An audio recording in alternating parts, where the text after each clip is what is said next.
Салом мухлисони Барселона. Бахшиш ки дер боз видео накардам. Дар ин муддат бисёр чиз дар дастаи Каталония рух дод. Месси шашум ту битлои худро гирифт ва ӯро биёед бо лайк табрик мекунем.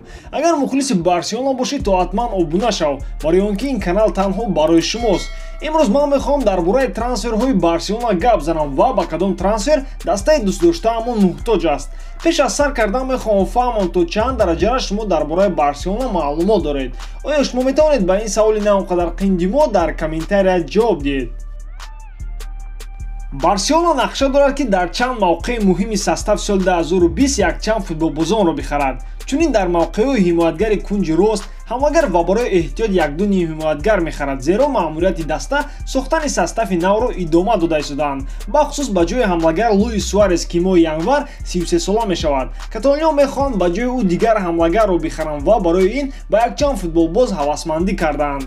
Барса ба 100 миллион арзидани ҳамлагари дастаи Залцбург Эрлинг Холланд, ки айни ҳол бо 8 гол дуюм бомбардири Лигаи Чемпионҳои ҳамин сезон рафта истодааст, шубҳа дорад. Аммо ба ин нигоҳ накарда, дар рӯйхати ҳадафҳои трансфери каталониҳо якчанд футболбозони қиматбаҳо ҳастанд.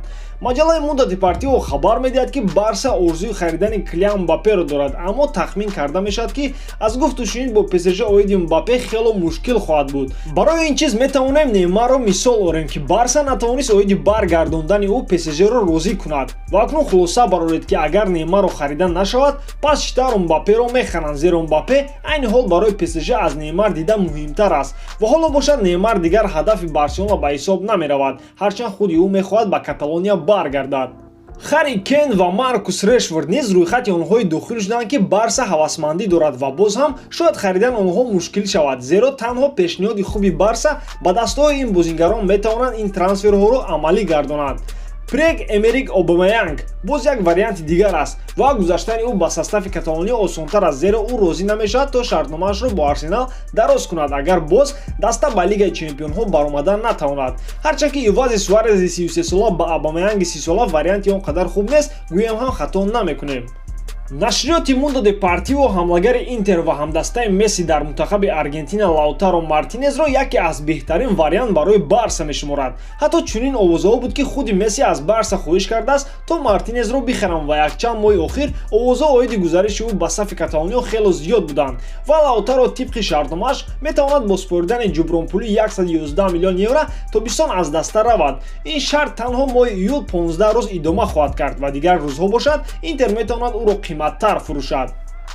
Нашрия ҳамчун хабар медиҳад, ки Барселона мехоҳад мавқеи ҳимоятгари ростро пурқувват кунад, ҳарчанд дар ин мавқеъ Самеду ва Роберто ҳастанд ва ҳадафи аввалин дараҷаи Барса барои ин мавқеъ ин ҳимоятгари Бавария Ҷошуа Кимих мебошад. Аммо ӯро агар харида нашавад, Барса мехоҳад ба ҷои Кимих ҳимоятгари дастаи Red Bull Leipzig Германия Лукас Клостенманро бихарад, зеро ӯ маҳорати хуб дорад ва хариданаш низ барои Барса осон хоҳад буд. Яке аз мавқеъҳое, ки дар состави Барса мушкилӣ дорад, ин ҳимоятгари марказӣ мебошад. Инҷо айни ҳол Жерар Пике 33 сола бозӣ мекунад ва аллакай солҳои наздик метавонад дастаро тарк кунад. Бинобар ин Барса Никола Милинковичро аз Фиорентина ва Андрес Кристенсенро аз Челси мехоҳад харидорӣ кунад. онҳо мувофиқанд 22 ва 23 сола мебошанд.